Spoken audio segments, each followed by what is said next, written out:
Assalamualaikum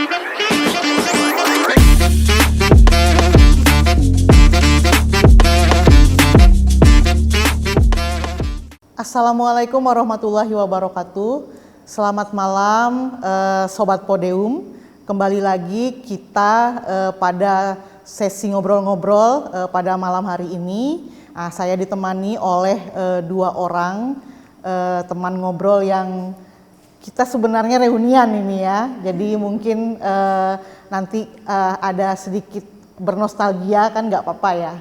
Nah jadi malam hari ini Sobat Podium saya akan mengajak ngobrol tentang bagaimana seni digunakan dan diaplikasikan ke dalam kegiatan-kegiatan yang ada di masyarakat. Nah bersama saya ada dua orang. Yang pertama yang di tengah pakai baju biru, ada Mbak biru ya, Mbak Gita Hastarika. Selamat malam Mbak. Malam. Apa kabar? Alhamdulillah baik. Nah, yang di sebelah kanan ada Mbak Reni Suci. Selamat malam Mbak Ren. Malam Mbak. Nah, dua orang ini istimewa buat saya karena malam hari ini kita seperti reuni ya, dipertemukan kembali karena saya sendiri dengan Mbak Gita dan Mbak Reni pernah bekerja bersama di tahun 2017 ya untuk proyek seni yang berjudul Harmoni di Tanah Samawa. Nah, karena proyek seni itu melibatkan partisipasi masyarakat, maka malam hari ini kita juga mengobrol tentang bagaimana seni itu bisa digunakan dalam praktik-praktik di dalam kehidupan kita gitu, baik mengajak berpartisipasi masyarakat ataupun menyuarakan sesuatu yang melibatkan respon dari publik. Mungkin pertama ke Mbak Gita ya Mbak ya. Nah seni itu kan banyak sekali fungsinya di dalam kehidupan kita ya. Salah satunya itu mungkin untuk kayak semacam raising awareness gitu ya. Untuk sebuah peristiwa yang membutuhkan perhatian kita bersama. Nah kalau di dalam penelitian ya berkaitan dengan bagaimana seni itu diaplikasikan. Nah itu kategorinya apa tuh Mbak? Mungkin bisa dijelaskan ke Sobat Podium semuanya. Iya. Sebenarnya tuh kalau kita tarik mundur lagi ya, ada kayak dua mazhab gitu. Kalau seni itu tuh ada yang seni untuk seni sama seni untuk masyarakat atau seni untuk rakyat. Nah itu dua-duanya emang selalu ada dari dulu sampai sekarang gitu. Sampai kemudian misalnya yang seni untuk seni itu akhirnya larinya itu lebih ke pasar. Nah kalau yang seni untuk masyarakat ini ternyata tuh macem-macem gitu. Nah saya waktu itu emang tahun 2021 itu melakukan penelitian. Salah satunya juga sebenarnya karena karyanya Yuli sama Reni juga yang waktu itu kita ngerjain Hibah Cipta Perdamaian bareng ya gitu. Waktu itu buat saya tuh agak beda gitu ya. Karena biasanya kan ngelihat seni itu ya kalau misalnya visual itu ya kemudian dipamerin atau masuk art fair. Kalau misalnya seni pertunjukan ya akhirnya masuk gedung pertunjukan gitu atau filmnya akhirnya masuk bioskop. Nah di Hibah Cipta Perdamaian ini sebenarnya waktu itu saya kita nggak ada bayangan gitu ya, maksudnya tuh kita open call nggak ada bayangan proposal yang masuk seperti apa. Ternyata pas yang masuk itu emang menarik-narik dan kayak lain gitu loh. Jadi kayak itu sebenarnya Yuli kan tahun kedua ya kalau nggak salah ya. Oh ya 2017 itu tahun kedua ya. Itu tuh ya ada teaternya tapi juga ada semuanya juga ya. Ada kalau nggak salah waktu itu ada apa sih? Ada film kolase film gitu. Ya ada audio project dengan montase foto-foto lama.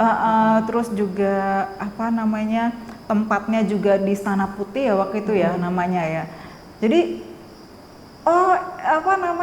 terjemahan atau imajinasinya seniman itu ternyata pada saat seni dipakai untuk menjadi alat perdamaian atau rekonsiliasi, oh tuh bisa kayak gini ya. Nah waktu itu ternyata dari situ saya ngelihat memang kayak ada tren gitu ya, ada tren orang tuh memakai seni untuk aktivisme. Sebelumnya memang sudah ada juga sih di program Yayasan Kelola juga gitu, ada komunitas kreatif. Terus akhirnya ya kita metain gitu ya. Ada macam-macam memang, kayak misalnya tujuannya aja ada, misalnya kayak pemberdayaan masyarakat, terus ada yang misalnya mengarus utamakan kaum-kaum marginal, ada yang ingin membongkar sebuah fakta, ada yang pengen meluruskan narasi-narasi atau misalnya mengangkat sejarah versi rakyat biasa gitu, bukan sejarah versi si pemenang. Itu macam-macam tujuannya. Terus juga pendekatan yang dipakai juga macam-macam. Kayak misalnya, kayaknya sama ya, mirip-mirip nggak sih antara harmoni sama simfoni ya? Ada kayak cultural organizing gitu loh, mengorganisir masyarakat secara kultural. Tapi ada juga misalnya tipe yang ya tetap dengan karya gitu, seniman dia mengkritik satu isu sosial politik tetap dengan karyanya. Tapi juga ada yang misalnya dia melakukan kegiatan-kegiatan peningkatan kapasitas gitu. Terus apalagi ya, produksi pengetahuan juga. Ya. Banyak pengarsipan, pemetaan, apa segala macam. Seperti itu sih yang waktu itu saya petakan, itu memang antara 2010 sampai 2021. 2010 gitu. Sampai 2021. Itu pemetaannya itu di seluruh wilayah Indonesia? Atau penerima hibah cipta itu? Memang kebanyakan karena waktu itu pengalaman terpanjang saya di dunia seni itu di Yayasan Kelola, jadinya memang kebanyakan itu prahibah gitu. Kayak Yuli, Reni juga aku ketemunya kan dari situ gitu soalnya. Tapi selain itu juga aku wawancara Abe, Manuel Alberto Maya, aku wawancara juga Septina Layan, terus ada siapa lagi ya, banyak sih. Waktu itu tuh pokoknya dikumpulin tuh sampai kayaknya saya 40 kali wawancara orang. Pasir Putih, terus ada Iwang sama Tita, tapi yang di luar peraih hibahnya Kelola itu ada, siapa sih yang festival film Purbalingga? Bowo Laksono, ya ada itu juga, ada Tea Ramayani, jadi lumayan sih. Yang Acehnya itu aku lupa. Dia Ashari nggak sih? Aceh? Bukan. Lupa ya. Anwari, Abidin Wakur di Sinja. Jadi emang kebetulan sih, alhamdulillah bisa dapat narasumber yang sangat beragam gitu, sampai Papua juga ada gitu. Jadi memang lagi ada satu tren tertentu pada saat itu gitu. Oke, mungkin kita sedikit flashback ya, karena tadi kita udah menyinggung hibah cipta perdamaian di tahun 2017 sampai 2018. Kebetulan waktu itu Sumbawa dapat ya, pertama proyeknya diinisiasi, judulnya Harmoni di Tanah Samawa, lalu terus yang kedua itu Simfoni Cinta dari Sumbawa. Nah, Mbak Ren mungkin sedikit bercerita untuk merefresh juga pas menerima hibah cipta perdamaian tahun 2018. Garapannya pada saat itu kan Simfoni Cinta untuk Sumbawa. Nah, ini kayak semacam agak sequel ya dari Harmoni di Tanah Samawa. Nah, mungkin bisa cerita sedikit seperti apa waktu itu dan bagaimana caranya melibatkan masyarakat, seperti itu, Mbak. Waktu simfoni itu saya sebenarnya kan melanjutkan apa yang sudah kita kerjakan di tahun 2017, Mbak Gita. Di 2017 itu kan kita bicara soal harmoni dan kemudian bagaimana Sumbawa sudah punya jejak-jejak sejarah bagaimana orang-orang terdahulu kita tuh hidup bersama, berdampingan dari suku-suku yang berbeda gitu. Nah, di tahun berikutnya saya ingin kita bicara soal bagaimana kita melihat identitas kesumbawaan. Jadi di situ tetap melibatkan berbagai disiplin seni. Ada kawan-kawan teater yang mereka itu dari anggota teater yang terlibat di Harmoni di Tanah Samawa. Ada beberapa yang kayaknya wah nagih nih, seru nih kita berteater gitu. Kemudian mereka melanjutkan lagi di Simfoni. Ada juga kawan-kawan band yang belum sempat bergabung di Harmoni, itu kemudian kami ajak bergabung. Juga kawan-kawan visual art yang di Harmoni sudah bergabung, tapi dengan karya yang berbeda. Di Simfoni itu mereka lebih banyak merespon ruang. Jadi saya minta mereka untuk membuat mural waktu itu dengan bahasa-bahasa yang ada di Sumbawa gitu. Mau bahasa Sumbawa, bahasa Indonesia, dan bahasa Lombok, bahasa Bima gitu. Jadi yang untuk orang-orang yang tinggal di sini gitu. Dan karya itu saya pentaskan di jalan dan cukup waktu itu sih menarik karena cukup mengganggu ruang publik ya, sehingga ada pro kontra, tapi warga yang datang menonton, karena itu kan pentasnya itu juga melibatkan interaksi antara pemain teater dan juga warga. Jadi kami bermain-main dengan warna, dengan kain untuk membicarakan soal identitas. Bahwa kita tinggal di tempat yang sama, jadi permasalahan siapa orang asli, siapa pendatang itu rasanya kita bisa bicarakan dengan gembira. Konsepnya waktu itu begitu. Nah, sehingga pro kontra yang terjadi itu ya, yang kontra adalah orang-orang yang melihat bekas cat, tapi yang pro adalah orang-orang yang merasakan keriahan malam itu gitu. Sehingga perdebatan itu saya tidak perlu membela diri saya gitu. Penonton yang sudah menceritakan pengalamannya, dan bagi saya ya itu satu pesan yang menurut saya cukup membuat saya yakin bahwa yang saya kerjakan itu dipahami dan diterima baik oleh penontonnya pada saat itu.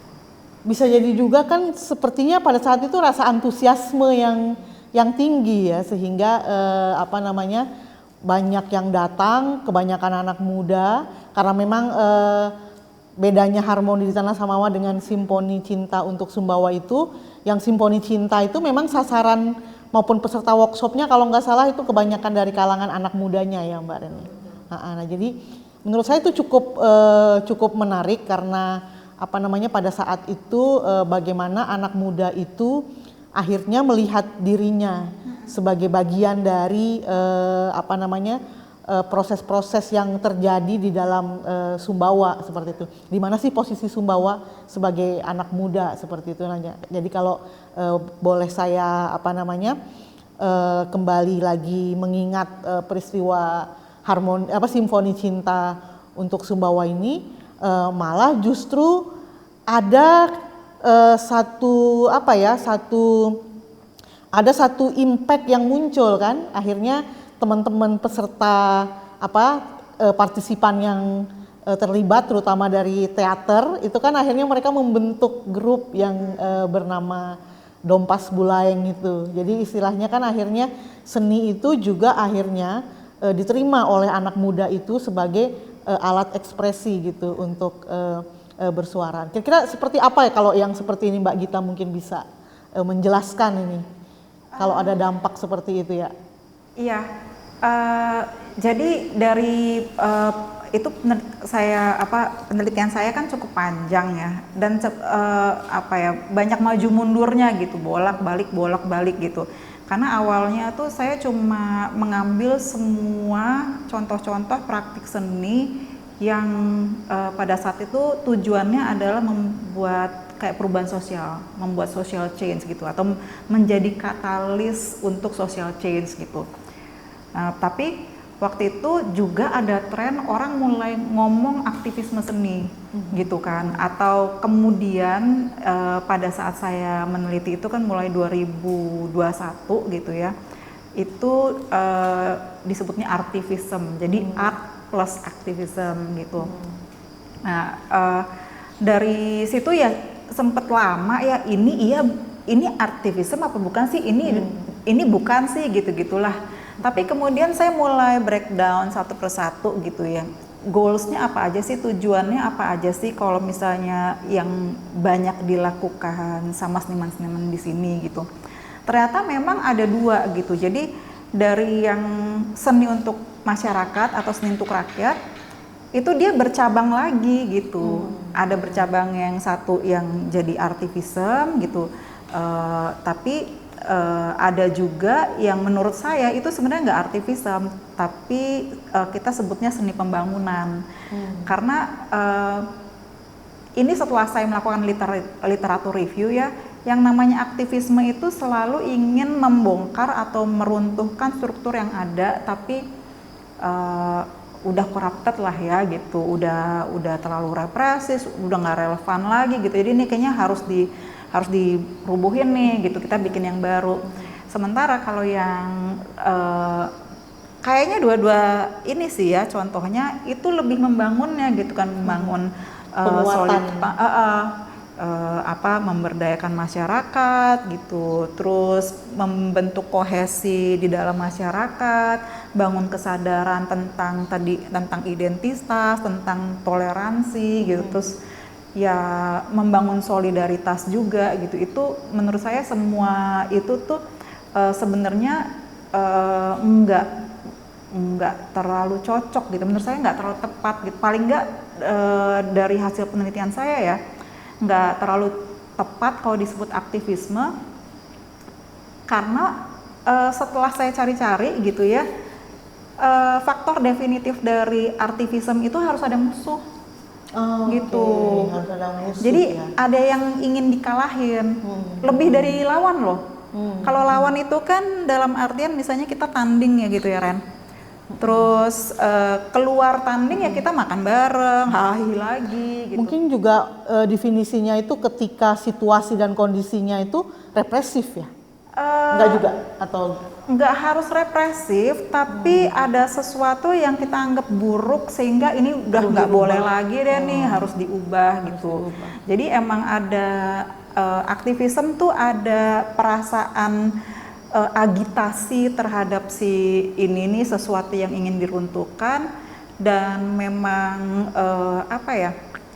menurut saya juga tidak sekedar mengekspresikan pendapat juga gitu. Jadi kalau misalnya ada yang misalnya bikin karya tentang ekologi selesai, bikin karya tentang apapun lah ya, misalnya korupsi atau apa, politik gitu, tapi tetap tujuannya ya gue pengen berkarya aja untuk mengekspresikan pendapat gue. Kalau menurut aku itu political art. Jadi ada tiga lagi, ada cadangnya, ada tiga tuh yang menurut seni aku. pembangunan, aktivisme sama political art. Kalau political art itu ya tetap karya sih. Jadi si seniman itu posisinya ya sebagai kreator. Tapi kalau aktivisme sama seni pembangunan itu posisinya dalam masyarakat tuh bisa macam-macam. Bisa jadi dia nggak bikin karya itu sendiri gitu, tapi dia mengorganize seniman-seniman, komunitas-komunitas seni untuk ini bikin sesuatu, misalnya festival. Tapi ada juga kayak dia mau advokasi. Jadi ada isu sesuatu, lalu seniman itu ya dengan skillnya, dengan maksudnya dengan pengaruhnya ya, dia mengadvokasi isu tertentu gitu. Mungkin kayak jenis band ya, yang ininya banyak tuh, fansnya banyak tuh, cocok tuh kayak gitu. Atau film juga tuh kayak gitu. Ada yang apalagi ya, misalnya ya dia posisinya bisa advokat, provokator juga. Jadi kadang-kadang tuh ada gini juga, seniman itu kenapa, saya misalnya nanya, kenapa kamu melakukan hal seperti ini gitu, kenapa karya-karyamu atau misalnya kegiatanmu kayak gini? Ya karena di kampung saya tuh seperti tidak ada kemajuan gitu.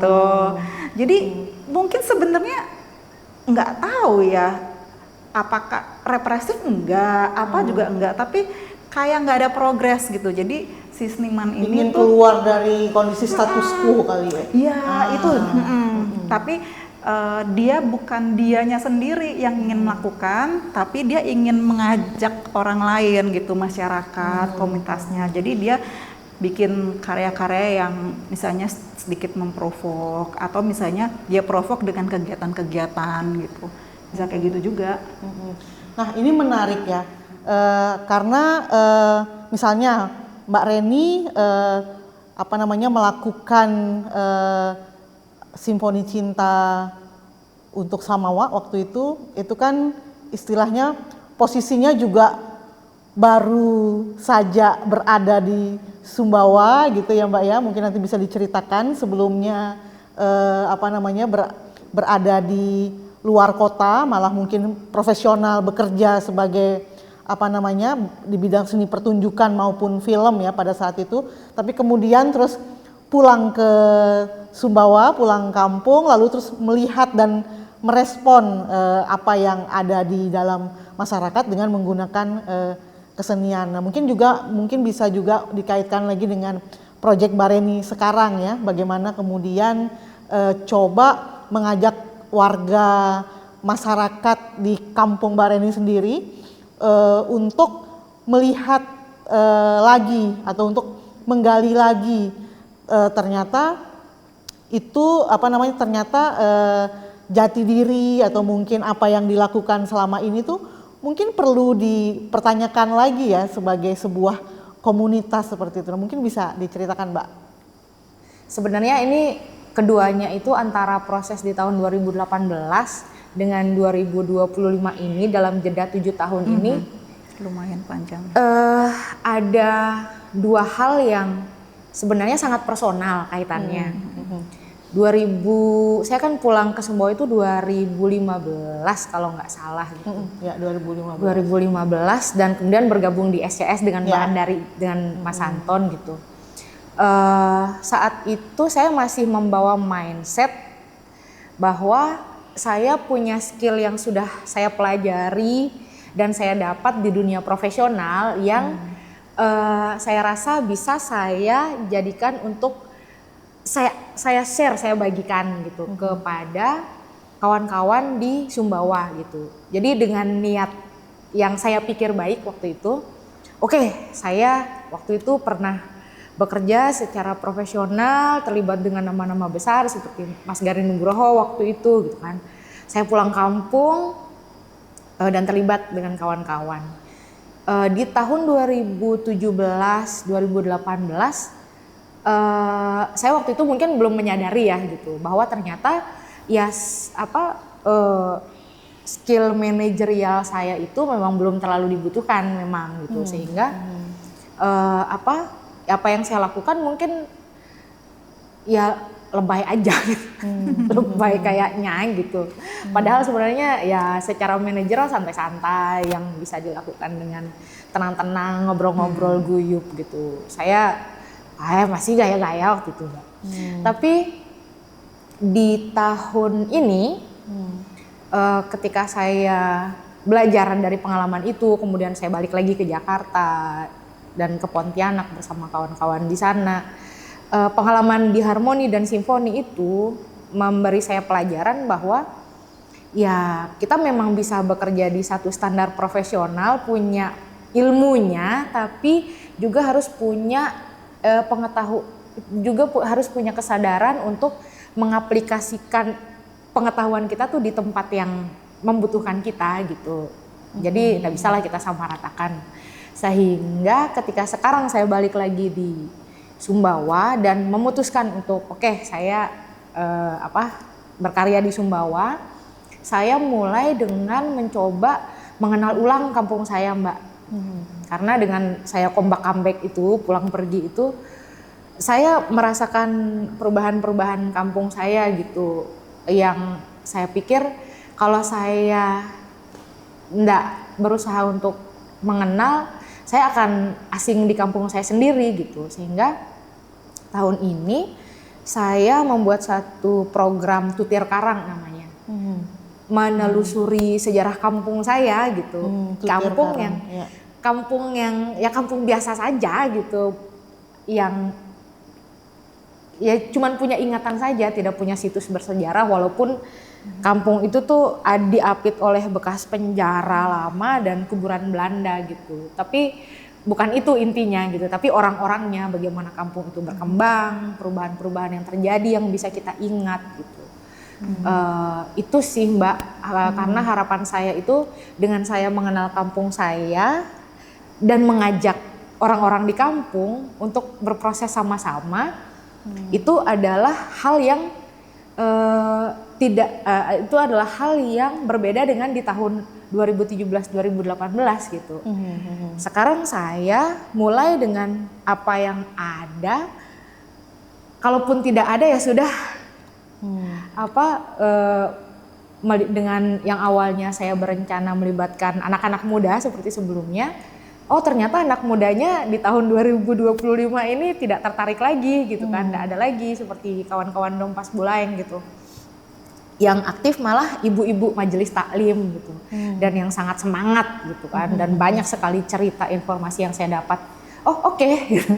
Jadi ini pengalaman yang menurut saya secara pribadi ya gitu, saya belajar melepaskan beberapa hal, tapi juga menerima satu pola yang sebelumnya saya itu ya kerja. Sekarang seperti yang saya pahami adalah bersosialisasi dulu. Urusan kerja profesional dan standar endesbre itu nanti saja. Itu sih Mbak, perbedaannya. Tapi menurut saya proses yang dilakukan itu jauh lebih membumi ya. Membumi dalam arti warga-warganya sendiri itu merasa merasa jadi yakin dan semangat terlibat justru karena itu tadi ada kesamaan persepsi yang dibangun sejak awal ya tentang Tutir Karang itu ya. Nah, kalau boleh tahu Mbak Ren, nanti outputnya Tutir Karang itu apa? Nanti misalnya si warga ini nanti dia akan menjadi aktor yang seperti apa gitu, atau menjadi apakah melakukan atau membuat karya atau berproses seperti apa? Harapan saya sih cerita-cerita yang kami temukan di kampung itu bisa dijadikan satu bentuk kesenian. Tapi karena memang program ini saya rancang untuk kita kerjakan bersama-sama dan semuanya dimusyawarahkan dan tergantung nanti partisipannya mau bikin apa. Saya tidak bisa lagi bekerja seperti cara sebelumnya, punya planning yang harus penuhi targetnya gitu ya. Betul, yang harus ada A, B, C, D, E gitu. Ya di sini program ini memang bukan memungkinkan, tapi memaksa saya untuk beradaptasi dengan apapun masalah yang saya temui gitu. Tidak ada masalah yang tidak bisa diselesaikan sih sebenarnya, karena selalu ada solusi kan. Jadi saya memang hanya bisa merencanakan akan membuat teater, kemudian pameran arsip, kemudian juga pameran foto dan diskusi, tapi itu secara bentuk general saja gitu. Tapi bagaimana, apakah nanti memang teater itu bisa mau dibuat atau mereka merasa kayaknya kita bentuknya teater deh. Itu nanti balik lagi ke partisipan yang terlibat gitu. Itu tidak sepenuhnya bukan menjadi hal yang wajib bentuknya adalah begini, enggak gitu. Saya menyerahkan kepada proses dengan partisipan dan warga kampung sih, yang alhamdulillahnya mereka sangat antusias dengan kegiatannya. Nah ini menarik ya, karena istilahnya dari seniman itu kan kadang-kadang egonya juga tinggi ya, tiba-tiba terus kemudian harus cooling down, terus kemudian harus membumi gitu kan.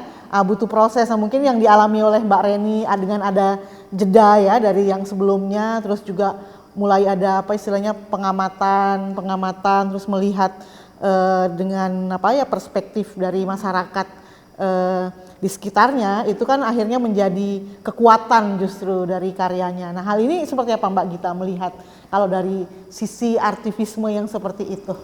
Jadi memang dalam kurun waktu yang saya amati ya, itu memang ada sebenarnya bukan entah ya, jadi ada banyak faktornya. Misalnya otonomi daerah yang membuat masing-masing wilayah itu mulai berkembang. Kedua juga di kota-kota besar itu kekuatan pusat itu memudar. Jadi banyak seniman itu yang misalnya tadinya tuh kalau mau sukses tuh di Jakarta gitu kan, atau di Jogja atau di Bandung gitu pokoknya. Ternyata pada saat itu udah berubah mindsetnya gitu. Mereka tuh ada yang selesai sekolah pulang, ada yang misalnya juga lama berkarir dulu tapi akhirnya memutuskan pulang kampung gitu. Dan itu yang banyak. Jadi dari banyak orang yang saya wawancara itu yang pasti ada Yuli dan Reni, ada juga Abidin Wakur, itu dia lama di Makassar, seniman teater, terus dia pulang ke Sinjai. Ada Anwari juga, sekolah di Surabaya, dia pulang ke Madura. Ada Septi, dia di Jogja juga, sekolahnya, terus pulang ke Papua. Terus ada siapa lagi ya, kayak Mas Bowo juga deh, dia juga lama kerja di Jakarta kan. Terus dia pulang gitu. Nah, pulang kampungnya seniman-seniman ini ternyata tuh selain dia berdampak pada tentu saja kampungnya, tapi yang pasti itu pada dirinya dulu. Ya. Jadi termasuk juga Mbak Mel. Waktu itu aku juga wawancara Mbak Mel. Mbak Mel ya lama lah ya. Melati Suryadarmo. Di Jerman lama, terus dia kembali kan ke Plesungan gitu. Nah, pada saat itulah memang kalaupun nggak dibilang hambatan gitu, tapi ya itu adalah situasi yang challenging karena di kampungnya itu tidak ada ekosistem seni gitu. Misalnya tidak ada gedung teater, nggak ada galeri gitu, nggak ada sekolah-sekolah seninya di mana terjadi diskusi-diskusi yang intelektual gitu-gitu.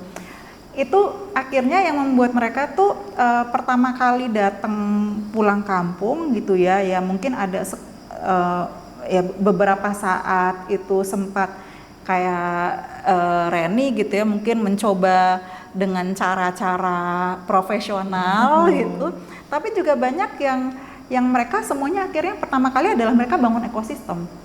Kayak Mas Abidin Wakur itu di Sinjai, dia lepasin dulu kesenimanannya. Dia jadi petani gitu. Tapi ya sedikit-sedikit ya dia bangun komunitas Tobonga, terus yang diajak itu anak-anak kecil dan karang taruna, dan nggak ada benar nggak ada salah, yang namanya latihan itu kayak main-main aja gitu. Karena kalau misalnya dilatih seperti aktor biasa juga nanti pada kabur gitu. Terus Anwari juga cerita gitu, kalau dia pentas itu di lapangan rumahnya aja gitu kan, ada kebun gitu, kebun singkong, latihannya di kebun singkong gitu. Terus itu ya dia bilang misalnya lucu banget gitu, naskah teater nggak pernah fix. Karena kalau misalnya gini, kan suka datang pedagang, tukang apalah, gorengan, kacang, macem-macem gitu ya. Ntar kalau misalnya pedagangnya belum laris gitu, ntar ini bisik-bisik ke backstage, diterusin, ini belum laris, diperpanjang. Jadi penonton itu mengintervensi Mas Bowo juga cerita seperti itu gitu. Dia bikin festival kan ya, terus dia mulai dari lomba-lomba anak sekolah kan, film pendek, tapi dia masuk ke sekolah dulu ya, sempat ada ini itu ribut apa menjadi sangat lokal gitu.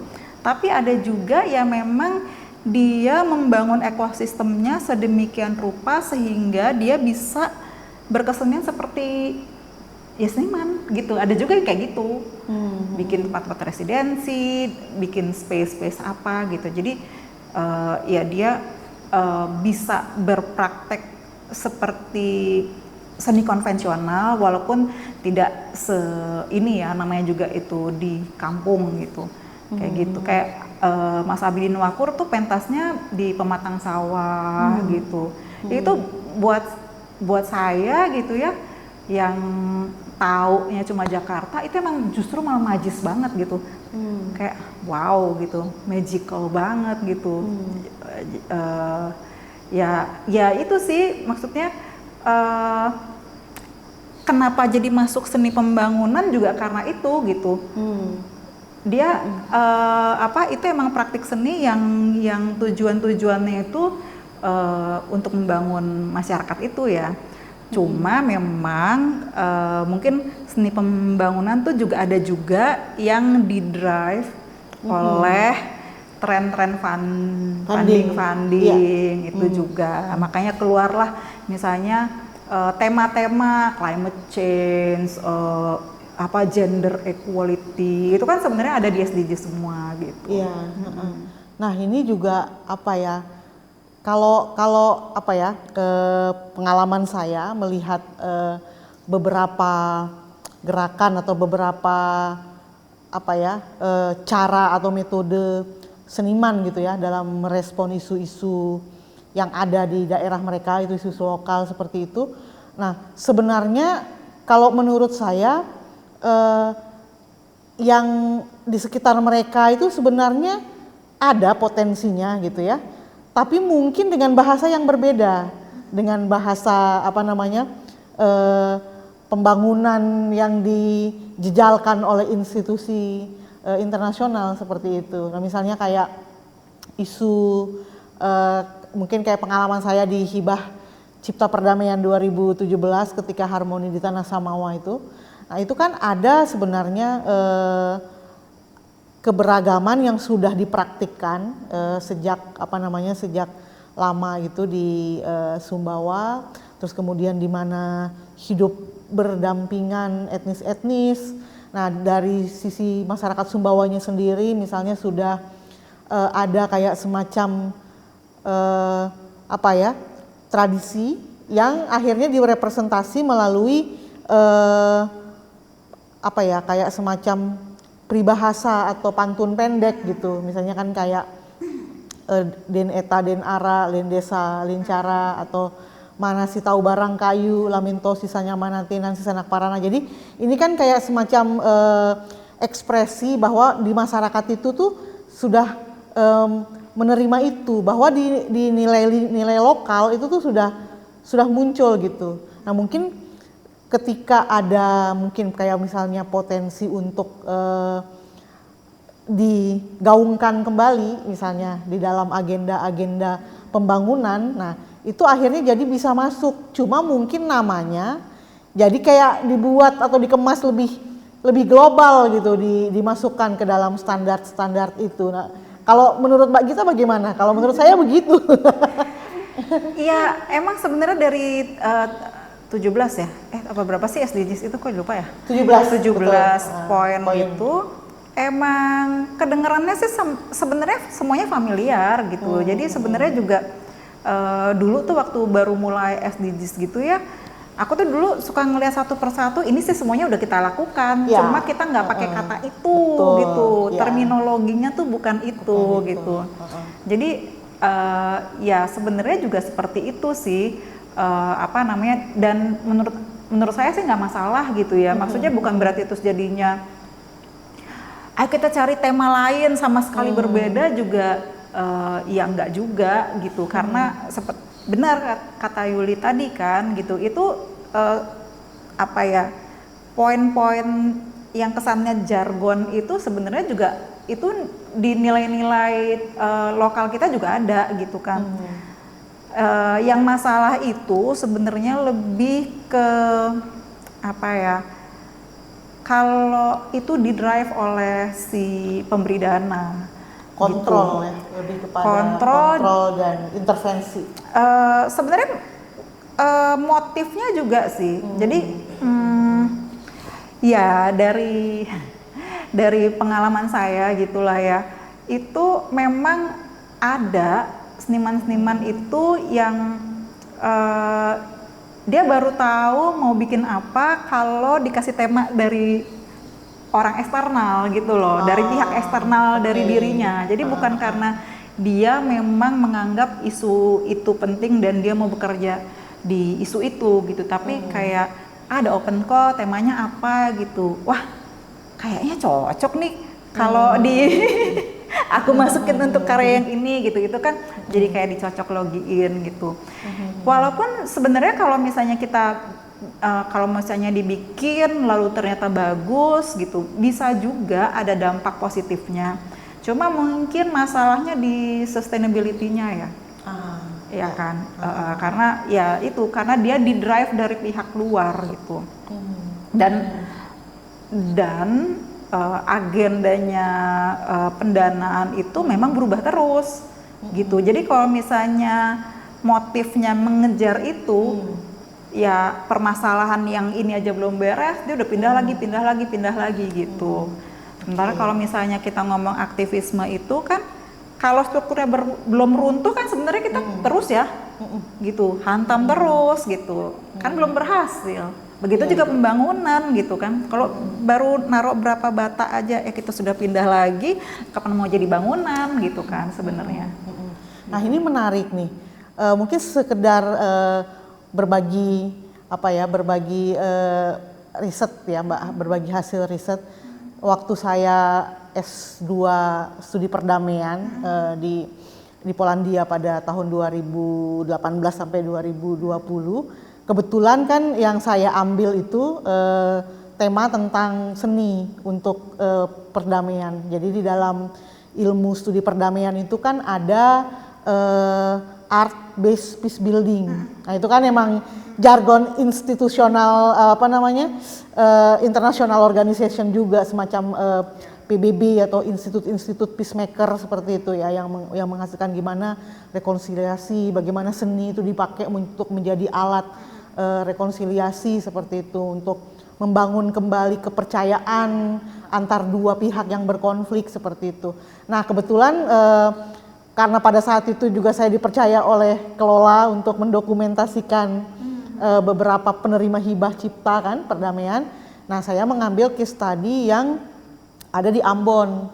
Nah kebetulan karena saya international peace and conflict studies, tadinya saya mau memakai harmoni di Tanah Samawa karena saya istilahnya melakukan praktik itu gitu. Nah namun ternyata, nah ini menarik juga karena tadi Mbak Gita udah ngomong soal funding driven itu ya. Nah ternyata tema riset saya terlalu lokal kalau saya mengangkat harmoni di Tanah Samawa, terlalu lokal. Di mana sih Sumbawa itu nggak ada yang tahu tuh, orang Polandia dosen saya yang EU itu gitu kan. Nah tapi begitu konflik gitu ya, yang masuk dalam radar konflik internasional itu ada dua di Indonesia. Di Indonesia kotanya Poso dan Ambon, dan itu isunya terorisme. Iya. Nah itu yang menarik, sehingga begitu saya sebut Ambon, begitu saya sebut religious conflict, nah itu tuh akhirnya menjadi cetar gitu ya buat untuk diobrolkan gitu, karena istilahnya mereka sendiri juga melihat bahwa ini ada berapa layer yang bisa yang mereka bisa istilahnya buktikan kalau ini tuh memang religious conflict, terus kemudian perlu intervensi seperti itu. Nah, namun pas waktu saya meneliti gitu, ada beberapa rujukan yang saya baca, itu kan konflik Ambon itu kan sekitar tahun 2000 ini ya, kalau nggak salah 2002 kalau nggak salah. Ambon itu 99, aku 99. lagi kuliah. 99 ya? Pasca konfliknya itu kan sampai Ya. 2003 kan. Nah baru baru terus kemudian reda. begitu berproses ada funding gitu ya, ada lembaga internasional mengintervensi. Nah kemudian terjadi satu bencana besar di Indonesia, Aceh ya? tsunami Aceh kan, tahun 2004 kalau tidak salah. Ya. Nah 2004, nah ini yang tadi Mbak kita singgung tentang sustainability itu. Funding semua menarik uangnya yang awalnya itu mau menjalankan proses perdamaian ini di Aceh, tapi kemudian semua di Ambon, kemudian semua menarik ke Aceh untuk pemulihan pasca bencana. Nah sehingga yang pendekatan organisasi internasional itu yang dulunya mendampingi desa-desa pasca konflik akhirnya terputus begitu saja, duitnya semua diambil gitu. Nah, jadi ada penelitian yang dilakukan oleh UGM kalau nggak salah pada saat itu, akhirnya justru malah yang menyelamatkan dan yang mendamaikan konflik yang di Aceh itu justru nilai lokal, local value yang ada di dalam komunitas itu. Yang jadi kan kalau dulu itu kan dianggap kampung Kristen, kampung Islam, dan isunya kan segregasi. Orang-orang Islam takut jalan di di kampung-kampung Kristen, di lorong, di lorong yang banyak penghuninya Kristen gitu. Terus kemudian yang Islam Kristen juga. Nah kan teman-teman Paparisa Ambon bergerak pada saat itu ya, yang melakukan praktik visual art di kampung-kampung itu. Nah mereka kan istilahnya ingin merespon ruang, ada memori-memori masyarakat itu tentang ruang kan, yang coba masukkan atau istilahnya disuntikkan memori-memori damai, memori-memori yang penuh dengan kebersamaan, karena dulunya Kristen dan Islam itu hidup berdampingan. Ada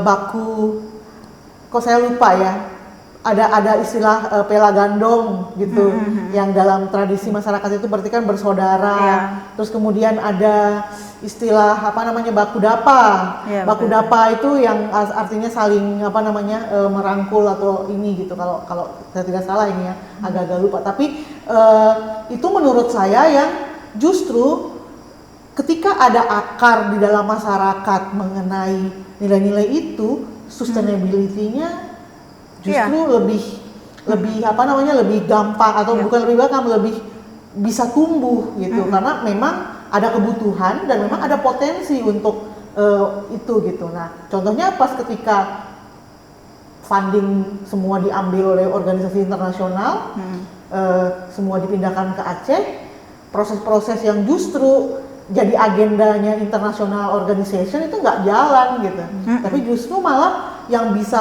mendamaikan Kristen dan Islam pada saat itu justru aktivitas pasar, aktivitas ibu-ibu di pasar.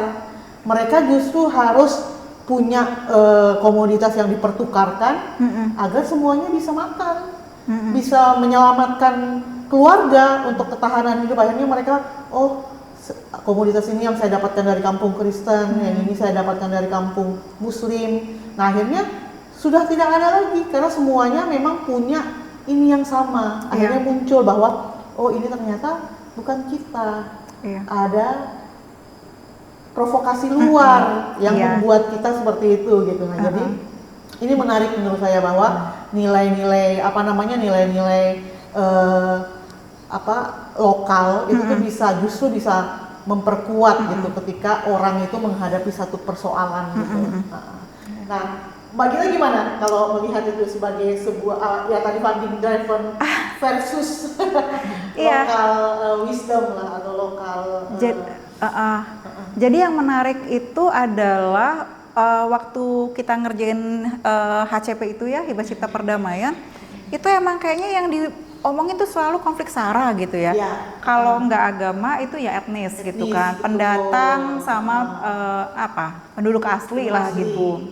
Itu kayaknya sesuatu yang dipertentangkan dan itu kayaknya sesuatu yang berbahaya gitu ya. Nah tapi menariknya waktu aku riset 2021, tiba-tiba konflik SARA udah hilang. Jadi kata kuncinya udah nggak SARA ya? Dan memang udah nggak ada gitu loh. Maksudnya ya alhamdulillah ya saudara-saudara kita di Ambon dan di Poso juga udah aman gitu ya, regardless ya mungkin masih ada trauma atas segala macam tentu saja gitu.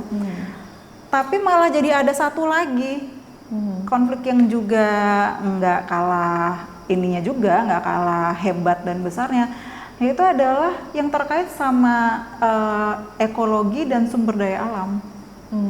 Itu mulai muncul tuh isu-isu itu gitu di karya-karya, banyak lah ya karya yang ngangkat tentang ekologi gitu kan, karya yang ngangkat tentang sawit. Septina tuh kan ininya sawit ada karya komposisinya dia satu. Teman-teman Paparisa itu juga merespon tentang ARU ya, hutan. Ada beberapa perusahaan tambang di hutan itu. Mulai banyak lah Anwari waktu itu ngomongin tentang garam ya, tambang juga sih. Bukan kok jadi garam batu gitu pokoknya. Terus tambang batu mungkin galian C gitu kali ya. Betul. Iya, tiba-tiba banyak tema-tema seperti itu gitu muncul gitu. Mungkin tiba-tibanya buat saya ya, karena dulu kan fokusnya nih Indonesia nih pokoknya intoleran gitu kan. Jadi fokusnya tuh isunya itu ya untuk perdamaian, SARA, kita harus perdamaiannya secara SARA gitu. Loh kok meleng sedikit udah lain lagi. Kebetulan waktu itu kan udah keluar dari kelola ya. Jadi udah nggak terlalu ngikuti. Begitu 2021, ternyata udah macem-macem lagi gitu. Nah dari situ juga ini sebenarnya pengamatan aja ya, analisis saja.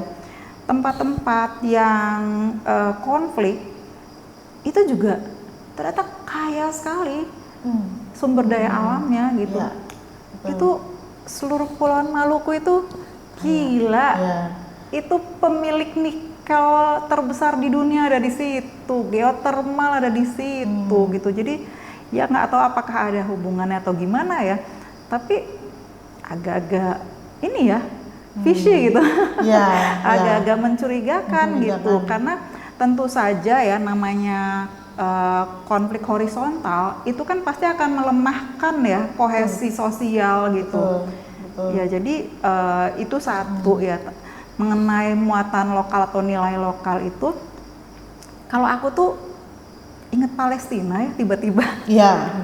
Palestina itu memang mayoritas Muslim dan Muslimnya tuh kafah banget ya, kuat sekali gitu ya, sangat imannya kuat gitu. Tapi kebudayaannya juga kuat, gitu. Jadi peradaban malah ya. Iya, peradaban juga tinggi gitu. Jadi maksudnya tuh satu masyarakat itu memang harus punya banyak amunisi atau apalah gitu ya.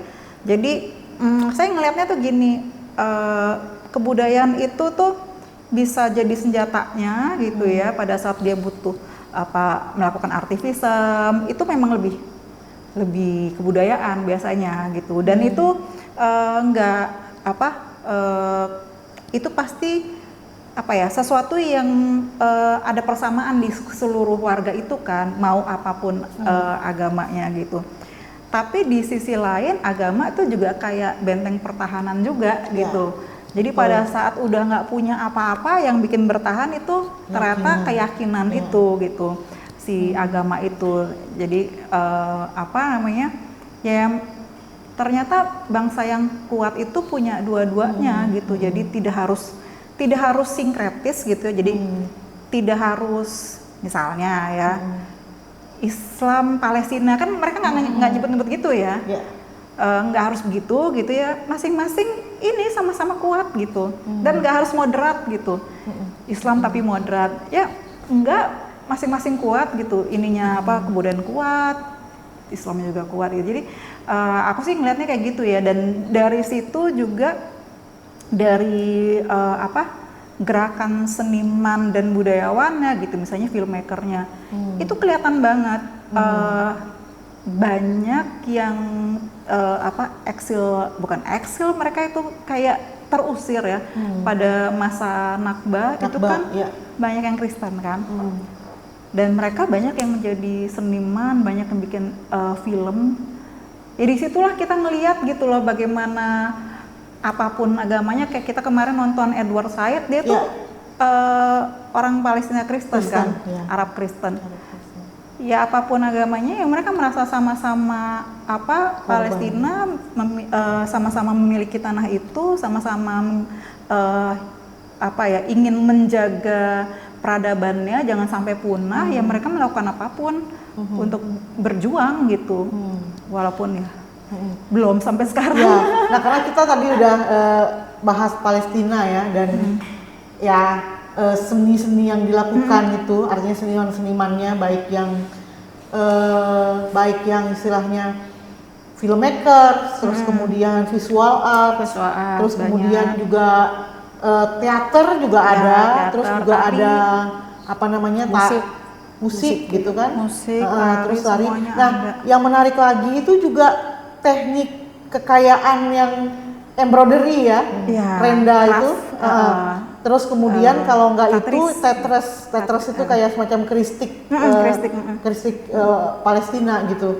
Nah mereka itu kayak semacam sepertinya ada pesan kuat gitu untuk disampaikan ke dalam pattern untuk mengenalkan kalau ini dulu tuh wilayah Palestina yang hilang tuh apa aja. Tapi ini ada loh patternnya, pattern kristiknya tuh dari daerah ini, patternnya tuh dari daerah ini.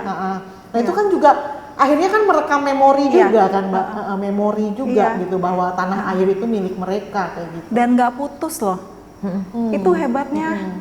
Jadi dari yang dulu zaman baru British Mandate, terus udah anaknya, cucunya sampai yang sekarang, itu semuanya bisa skill itu. Jadi ya mungkin kita agak bingung ya kalau misalnya kita punya tenun misalnya, tapi terus penenun terakhirnya tuh kayak udah tua, di bawahnya udah nggak ada lagi, atau bahkan ada yang udah nggak ada lagi gitu. Ada sih, kayak saya lagi kerja di Bintan juga, menurut foto-foto sih seharusnya mereka punya banyak tenun, congket, tapi tidak tersisa gitu. Jadi ya itu sih, kok bisa putus begitu ya kita ya. Mereka yang dijajah aja. Enggak. Ini kan di tengah gempuran ya, bombardir segala macam ya. Mereka itu istilahnya tetap menunjukkan bahwa eksistensi sebagai sebuah bangsa itu tuh tetap ada seperti itu. Ya kita harus meniru itu sih sebenarnya ya. Oke, nggak terasa banget ini obrolannya, saking asiknya kita ngobrol soal aktivisme. Nah mungkin terakhir nih apa Mbak, kesimpulan, closing statement lah. Apa ya? Closing statement lah yang berkaitan dengan seni untuk pemberdayaan masyarakat lah atau apa kayak gitu. Mbak Reni juga nanti. Secara keseluruhan sebenarnya dunia itu tidak sedang baik-baik saja. Kalau mau ditarik lebih sempit, Indonesia juga nggak lagi baik-baik saja gitu. Jadi ya kalau saya sih berharap seniman-seniman tuh mau mengambil peran lah gitu, berkontribusi apapun lah untuk memperbaiki negara kita dan dunia kita gitu sih kalau yang saya harapkan seperti itu. Karena saya masih punya harapan terhadap seni selama senimannya mau gitu loh bergerak ya gitu aja dari aku. Oke Mbak Dina. Mbak Ren, apa? Kalau saya mungkin tadi ketika membahas Palestina pun juga walaupun terlihat terdengar dan terasa jauh dengan program saya, tapi saya rasa upaya saya untuk mengenal kampung dan tetap mengajak dan memaksa saya dan orang-orang di lingkungan saya untuk mengingat apa yang kita punya, itu juga sedikit banyak terinspirasi dari bagaimana upaya orang-orang Palestina untuk tetap menjaga identitas mereka sebagai seorang orang Palestina yang memiliki tanah itu gitu. Nah, saya rasa upaya saya yang baru saya mulai itu sesuatu yang saya harapkan bisa menjadi satu benih yang bisa tumbuh. Satu hal yang dimulai dan saya tidak ingin berhenti gitu. Sekecil apapun progresnya, saya akan coba terus. Mencoba terus ya, agar ada sebuah perubahan mungkin ya yang terjadi. Ya, sedikit progres, ada yang bergabung dan kemudian mendukung saya pun, itu juga bagi saya itu satu kemenangan kecil yang harus bikin saya maju terus aja gitu. Oke Mbak Ren, selamat dengan proyeknya, semoga kita segera menyaksikan ini presentasi akhirnya nanti ya, seperti apa. Baik Sobat Podeum, podcast di Museum Balada Turanga, bersama saya Yuli Andari sebagai host pada malam hari ini. Saya akhiri perbincangan ini.